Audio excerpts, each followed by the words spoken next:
Attention legends, I have merch. Buy it. This is the best thing you've seen out of me in a long time, okay, possibly ever. Hear me out. Tanks. What's better than a tank? They're big, they go roly-roly and blow things up, okay? My mans, you ain't seen me throw a tank. Now you're probably asking yourself at this point in the video, hey Bear, why are you talking about tanks when you're showing footage of Illaoi on the screen? LOL noob, thinks Illaoi is tank, get good scrub, GG go next video. I said hear me out guys. I know Illaoi's a bruiser, but season 13 just hit, and why is that important? Well, tanks were the laughingstock of meta in season 11 and 12. Well, it's important because Riot decided that these things should exist. And we all know tanks needed some help, but they didn't need this much mother-loving help.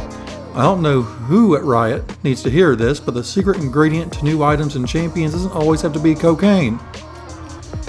Riot saw the tank struggling against Vayne and Teemo top lanes like the fat kid in Gym Clash struggling to catch his breath, so instead of evening out the meta, Riot tossed a loaded gun into the tank's lap and said to themselves this should be funny as they lit a Cuban cigar and started double fisting doubles of scotch like it was sweet tea. Now before we get too off topic, that brings us back to the opening statement, what's better than a tank? Well, a tank with bruiser abilities and cooldowns.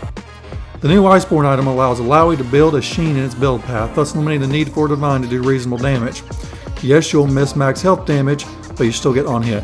This means Illaoi can go straight tank items and still be a menace in the late game, turning team fights into shouting matches as the horribly underfed ADCs throw skill shots at each other while the tanks slap box in the middle of everything, laughing as they tank a 2v4 and never dropping below half health. Guys, the new team fights are decided not by dropping the enemies to 0 health, but rather which team's tanks run out of mana first, just to have them excuse themselves from the fight like it's nothing more than a family dinner on a Saturday night. They don't die anymore. They just get tired of fighting and take a breather. Don't get me wrong guys, it's not just Illaoi that benefits from these artifact level mythic items. I've seen Katarina and Kali running Heartsteel to a decent level of success lately. So now that tanks are getting some love post durability patch, everyone down south in bot lane is screaming Riot hates me, louder than a Karen whose supersized Whopper meal was 2 degrees undercooked. To both the Karens and the ADCs I say get over it. The future is now.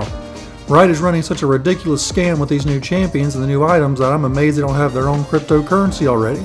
I'm sure Elon would invest. Riot really messed up with this one. There are 2 things Illaoi mains are known for, abusing melee matchups mid lane and having friends that won't call them and text them, and no one can really see them.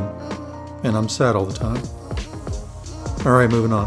So until the new items get hot patched so that they're less effective than a Ruby Crystal at 40 minutes into a ranked game against jokers who do true damage, or just taken out altogether, which I'm calling that here first folks, our job as Illaoi mains is to abuse their loving fuck out of these new items.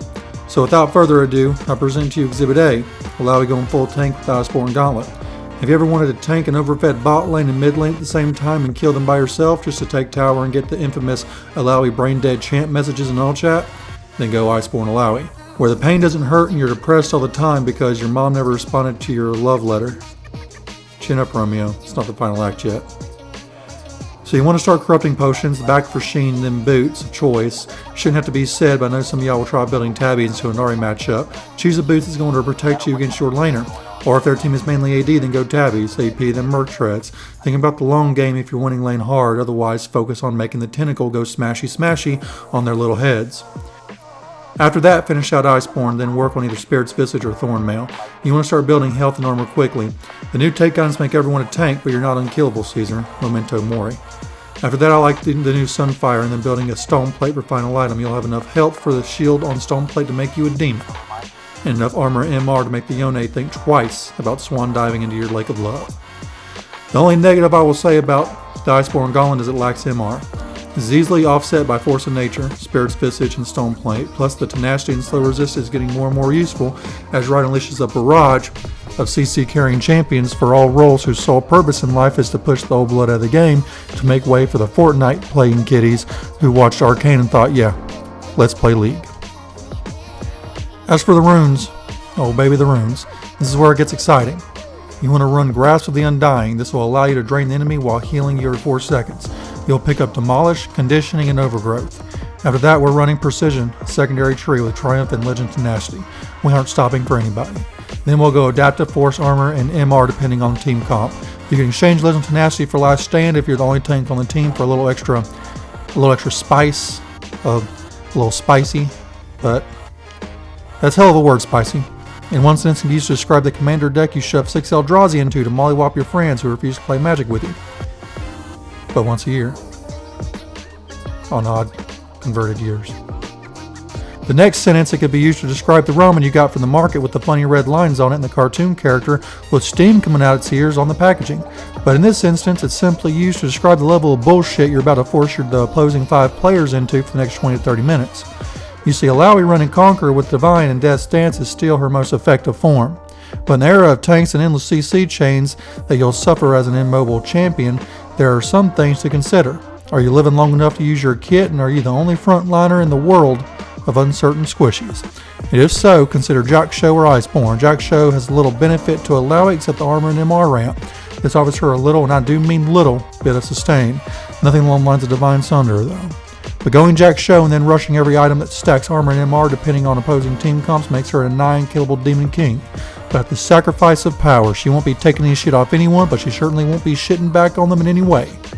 But her kit provides a little CC for her E, and her ult is more of a scare tactic than anything without a Sheen item. So make good choices, my Bear Cubs, but as of this moment in Season 13, her most effective build for tank is the Iceborne Gauntlet into boots, and a Thornmail or Visage, and going Grasp of Runes. This combination of items and runes will have Yone and Diana screaming worst hentai ever as they dodge tentacle slams for the 3rd straight minute just to fella gank and run off looking like a half-beaten egg, and it's breakfast time. Whenever you enter a battle, whether it's in lane or in the jungle, just throw an E out there like a little sack tap. Just let them know you're finally here. You'll have the rest of the enemy ADC going rest in peace for their top laner. He ain't dead, but he's dead to me. Illaoi built like a stone wall does to a team fight what Taco Bell does my bathroom floor. That is to say, it's all fun and games, but at some point it will go bad. At some point there will be human shit on my bathroom floor. And it smells like tacos. In conclusion, Season 13 is finally here. This season you can find me bullying squishies in mid lane.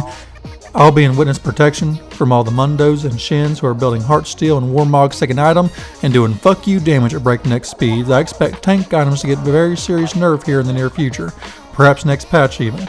If not, then you know where the meta for ranked will be. Anyways, if you're new, then welcome to the Bear Cave. I love you all. Later.